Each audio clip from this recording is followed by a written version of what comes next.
Hello everyone and welcome back to Plough Lane after a 1-0 victory against Stockport. I think going into it we were all quite negative and it's nice to come out and with a win. Joined to my left by George Jones, on my right by Rob Boyce.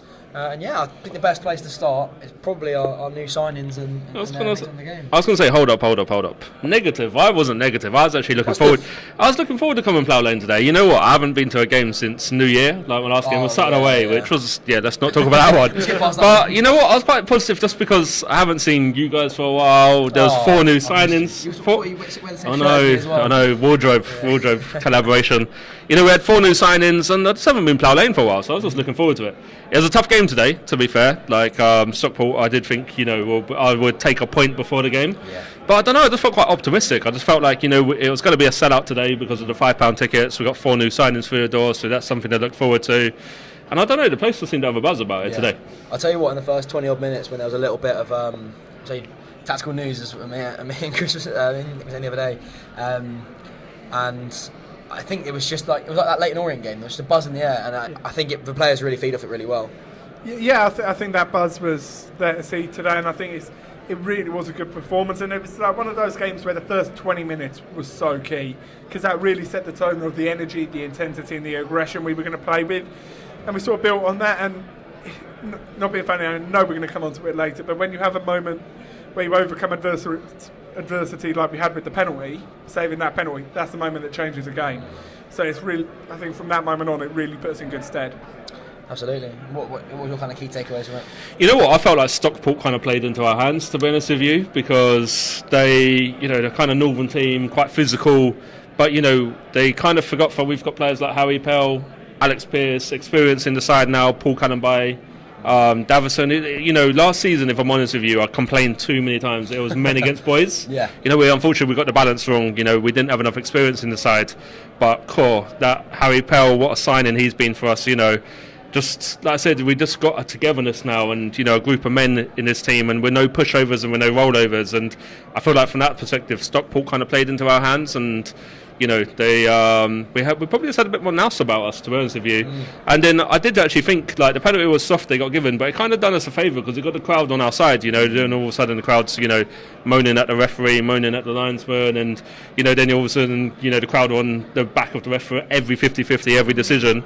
I'm amazed we didn't get given a penalty in the second half, to be honest with you. I don't know how he's given the first penalty and not given the second for Davison. I mean, I've watched the replay back. I got sent a clip from abroad, shall we say, for the foul, and seen it back, and it's clear as day. And I just don't know how they got given a soft one for the first one and we didn't get one. But look, positive is 3 points, clean sheet.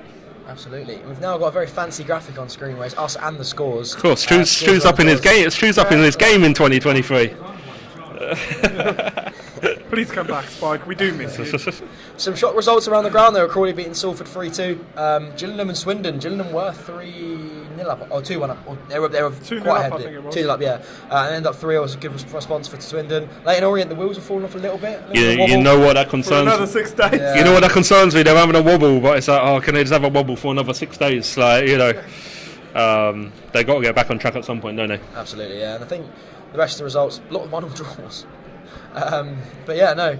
Gillingham hadn't scored. They scored 6 for like the first 4 months of the season. Now they're scoring goals left, right. You know what? I'm not putting pressure on Stu here, and I haven't seen the table. I don't know if he's going to bring one up, but there's a lot of draws in this division, and you know what? That can only have done us a favour.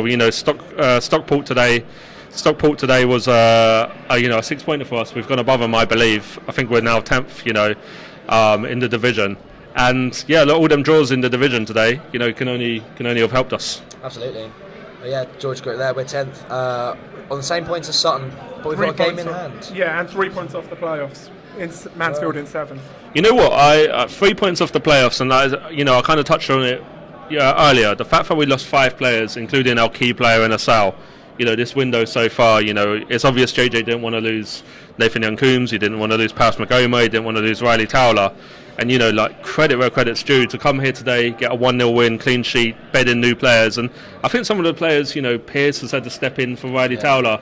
And for me, I was going to say, for me, he was my man of match. He won every header for me. I know he got given the Nick Zanev, maybe for the penalty save, but Pearce really impressed me. And I had question marks about him playing in the back four just because of his legs. but you know he really marshalled that back line perfectly. Just to jump on that comment there quickly from Roy Wilkinson.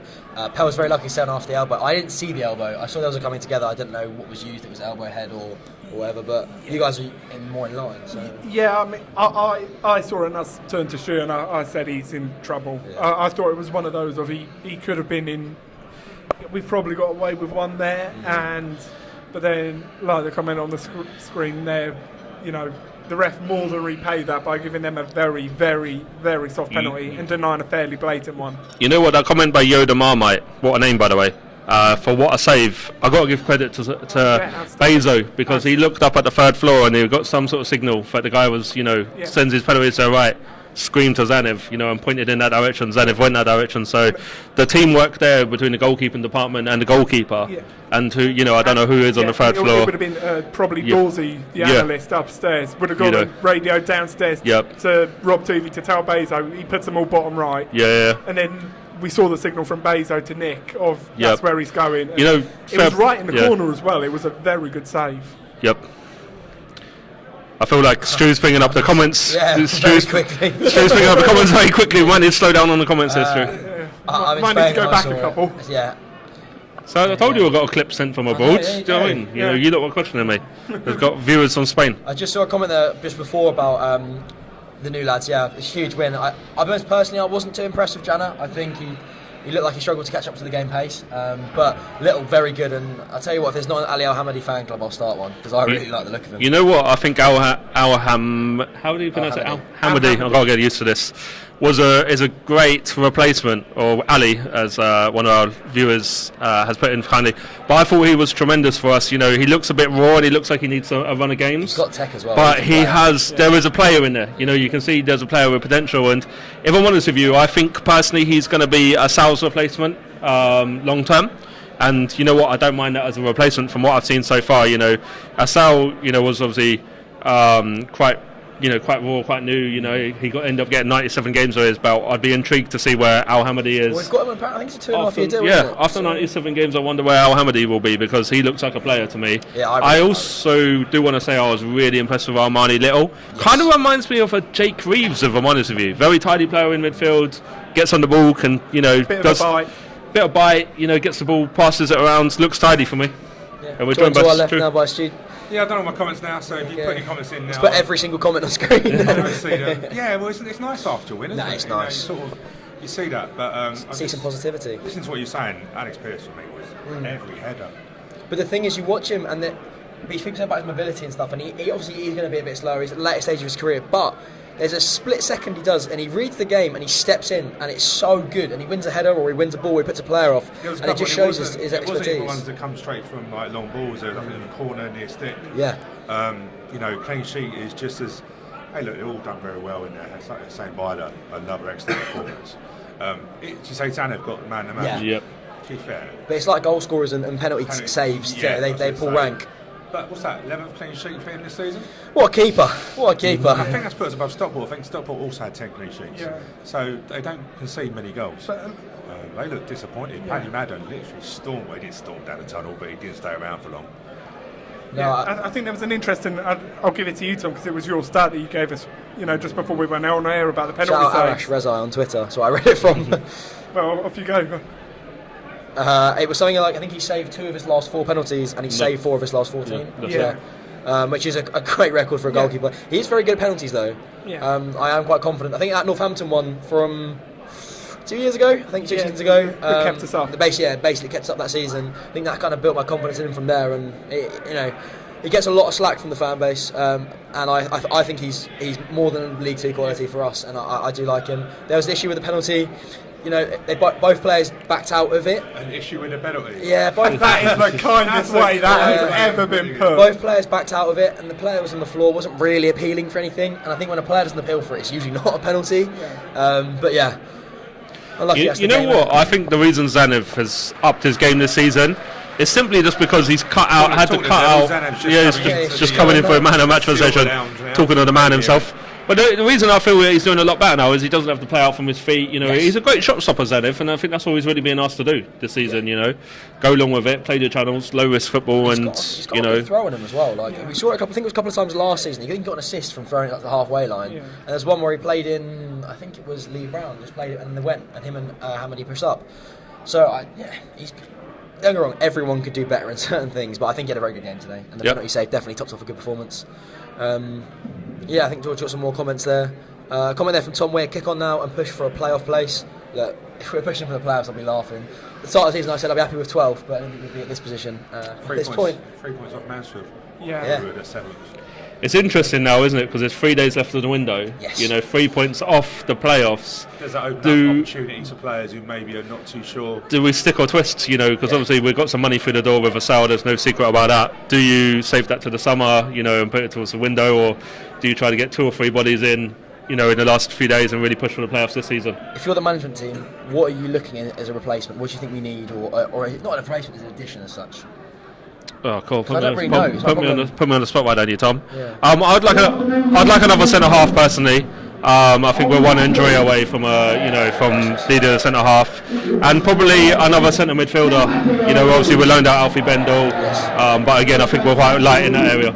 I'd also like to see Zach Robinson go back out on loan to Dundee, ideally, if I'm honest with you. Just one thing, please do comment in if you can't hear us, as the man of the match presentation has just started. So you get the lovely voice of Ivor over the top. Yeah. If we start talking about some very random things, we can't hear each other. But Nick Zenner will be receiving his man of the match award down the Silver Lounge. So if you do comment if you can't hear us. Comment there from Robbie Jack. I know we lost a few, but starting to think it's been a good window. More squad depth looking better. I have to agree. I think we've signed quite well. Stu, what are your thoughts so far on kind of our January window? I still think we're short on players. I think we all knew we were short on players going into the window. So if you look at in and out, we're roughly equal. So if we can get some extra players, and I like the way we've got more tackles for their players. Yes. Now, let's be fair. JJ had a luxury of forwards. He left Zach and Pearson on the bench. Yeah. You know, I had a laugh with Rob and I was going, JJ was talking down to his team. He's going, more forwards on the bench. Like, how many times have you had loads of forwards and attacking players? Whereas how often do we wait until the 85th minute to make a sub? It's quite nice that now you can look at the bench and go, oh, we could bring Chris Gunter with a tie at the back. We can bring Jack Curry go to a 5. We can change our front 3. It's been quite a while since we've had those sort of options, and I think it's something I'm really happy about, and it gives me confidence going into future games, especially with the run we've got now. The fact we can change our front 3, we can mix up the back line and still have quality, it's really exciting. We go to Orient next week, sorry George, we go to Orient next week, lost 2 in Spain now, haven't they not? Yeah. Stevenage and... Did they lose 2 today? I don't recall they lost 2 today. Tranmere 1-0. Tranmere 1-0. And John Tranmere are a decent enough side, but Orient are definitely going through a bad patch, so it could be a good time to play Orient. Or a really bad one. Or a really bad one if they can lash out. But you know, realistically, lost 2 on the spin now, they're going to be low on confidence. Yes. And we're going on there after. They'll be desperate for a win, some goals, you know. Yeah, I was just going to say talking about the recruitment. I think Armani Little has come in and had a really good game today. I thought he was probably, Husbeiler was my player of the match today, but I thought Armani Little was a close runner-up. He was really impressive. Jenner, I know the comment earlier said that they liked him. I thought he looked a bit lost. I don't think he had his best game today, but he ain't had a lot of football, so it might be taking him a while to... Jenner, yeah. So it might be just taking him a while to get up to speed. It was interesting, isn't it, with Jenner, because we brought on Jack Curry to go left wing and then put him back down and through the middle and asked Davison to go right wing because his tracking back was a bit suspect, shall we say. Yeah. But then also I do have a bit of sympathy with him because he hasn't had a lot of matches at Cambridge. He might be one of them players who might be a little bit low on confidence, needs to run the games, you know, to see the best of him. Quite sorry for George Marsh because I think he was very good last game out. Armani Little's come in and he's obviously taken that spot today. I think it does create good competition though for that DM spot next to Woody. I think Woody's spot is it's untenable. He's going to be there probably for the rest of the season. Although, do you know what? He'd done a crossfield ball living in Dream World. Like, you see him open his body up, you're thinking, you can't play that ball, you're not Beckham. Thinks he's Perlo. Yeah, do you know what I mean? But that's just me picking on that sort of side. I thought Jenner was an interesting one. You could argue maybe it was a wrong game to bring him into, potentially. Would have got Pearson on, I think, personally. At that time, you think about it, they were boxing, like, even at corners, they were leaving 2 our corners, they were leaving 2 out. So they were definitely pushing, and I think sometimes it's easy to get boxed in. Yeah. Yeah, and I think a big point of Get that, back. even after we bought Jenner on, we still weren't keeping anyone up when we were defending set pieces. Oh, don't start me on And- this. and Corners, why do we not leave someone on the And that's halfway it, line, We've please? just signed someone who is lightning quick, leave him up, because at the very least it stretches the game and gives us an outlet. It's quite interesting though. Hussein Bilair pushes the furthest forward after a corner. Because he's the fastest, or Well, he's quick, isn't he? But he's Yeah. small, so he's never going to go in. Yes. You know, makes sense on that side of things. yeah, but he always bursts forward. And Yeah. I like it. I just don't get what we do. We're 0-0. All that happened, their goal is still on the halfway line for their attacking set pieces, and as soon as we headed it away, it came straight back. You put someone up, it keeps 2 or 3 of their players back, and it gives us a chance. Yeah, 9 out of 10 times we probably won't win the second ball, but it keeps bodies out of our area and it delays it coming back, and it gives us a chance of capitalising on something rather than inviting pressure. Absolutely. And one thing I did notice, I can't remember if I mentioned it already or I mentioned it before the show, but they were offside a lot today. They really struggled, and I think that was just because the way Pearce was marshalling eventually around the match. He was probably minded because of that. The way he marshalled his backline, the young players around him, and helped them bring that through. And Lee Brown was gamesmanship through the roof. I think he had some good fun with that lino, talking to him and letting him know he thinks. It's interesting. They're talking about Pell, that elbow, which we obviously couldn't see. Yeah. But there definitely was a niggly edge to the start of the game. Stockport was just guilty of that. Oh, yeah. Not that sort of side of it. It really, we were saying the referee had a really challenging game. Hey, look, for me, the penalty wasn't a penalty. But he did have a lot of stuff going on. Yeah. In that game, but we haven't spoken about the goal yet. I was going to before we get onto the goal, Stu. I was going to just ask you: do you think Brown started today because of like the niggly edge it had to the game today? Do you think that's why he got picked ahead of Curry? Like this, you know. Brown don't need an excuse, does he, to get involved? I mean, it was what, 2 minutes in. But do you think JJ anticipated this was going to be a game more for Brown than it was for Curry, or? Do you know what, they're an experienced team, aren't they? Yeah. To be fair, they've got a good team. They brought Paddy Madden on, who, of course. It's not a bad substitute to have, is it? So they're a very experienced team, aren't they? So it might be the case he just felt experienced, Yep. match experience. And we saw that when me and Tom, you were with me at the away game, weren't we? Where they were just such an experienced team who just didn't, you know, and what I call a Northern League 2 job on us, where they had the gamesmanship. That is a George Bingo, that, isn't it? Yeah, where they just had the gamesmanship, and they just outbattled us that day, and it was good to see that we returned the favour today. Yeah, you know, and you talk about gamesmanship. You look at that squad now, and they're all surrounding the ref, and a lot of people will be upset by that. But I quite like it. The fact that they all back each other till like they'll all die on that hill together, and they work together as a team.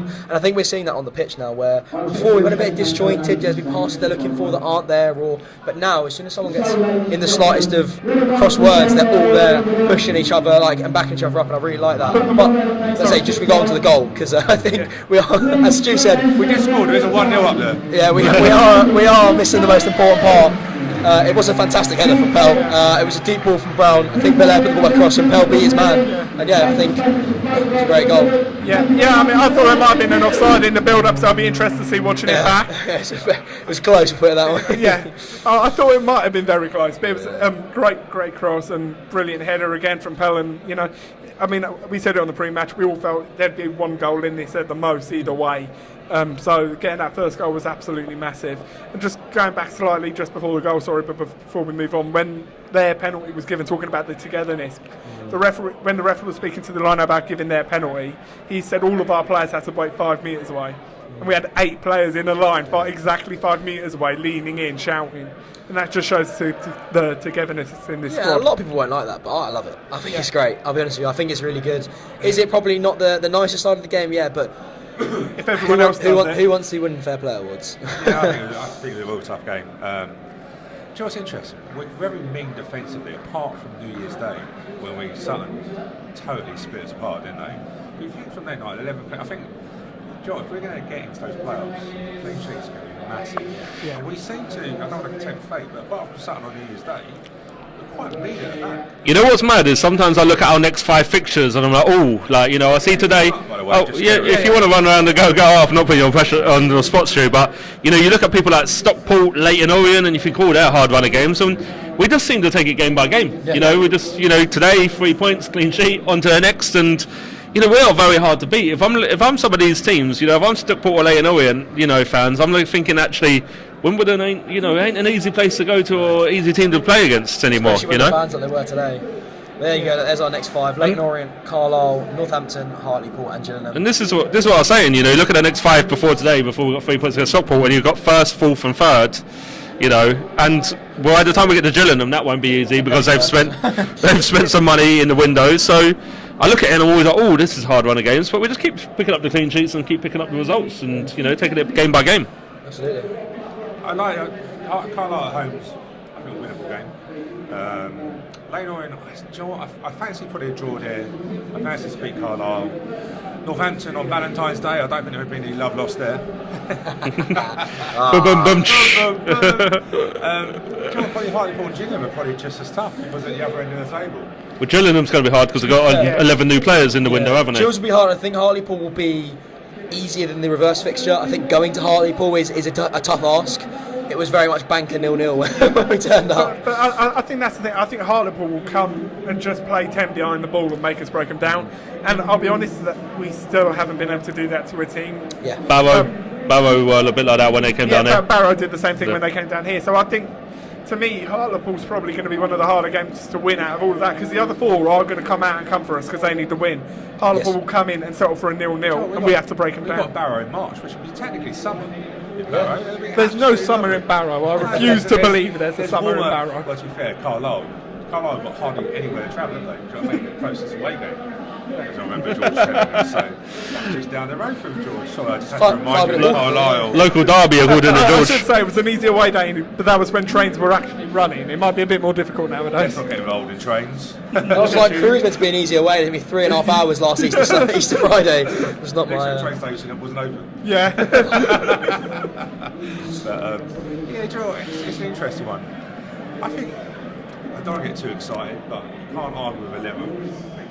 Yeah. We just look mean at about. Yeah. Yep. And that's good. You know, we're not scoring loads, let's be fair. But having clear-cut chances that we really have today.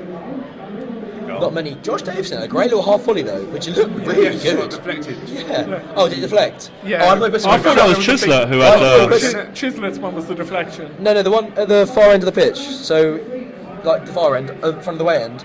I thought he absolutely levered it, and it looked like it moved all about in the air. But Chisler had one. Oh, and the same Bill had one where he cut in, and if he'd scored that, I was like, see, that's 10 million pound bidding. Armani one as well, didn't he? and Armani Incredible. Little's missed from 2 yards. Oh, I thought it was Pierce. No, it was a little. Little. Whoever it was won't be admitting it. No. Yeah, they'll all be claiming it was each other. But yeah, that was. We were like, how has that not gone in? Yeah. But yeah, no. You got anything else you want to add? Anything else you want to add? George, I feel like there is something else you want to add. But Tomorrow? Do you want to mention? Yeah, If any I'll fans, give it another promotion. if any fans aren't doing anything tomorrow, where should they head to, George? Yeah, it's Carshalton, 3 p.m. AFC Wimbledon women hosting Charlton Athletic in the 4th round of the Vitality Women's FA Cup.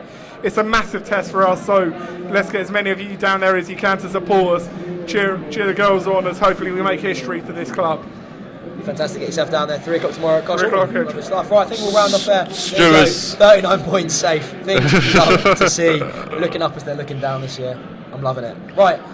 Is there? I was going to say, is there any more comments? Or any more comments? No. Lovely stuff. Before we go, what are your 2 predictions between now and the end of the window? How many players coming in? 1, 2, 0, 3. Stu's put 3 up there. Stu's put 3. Stu's gone for 3. 2.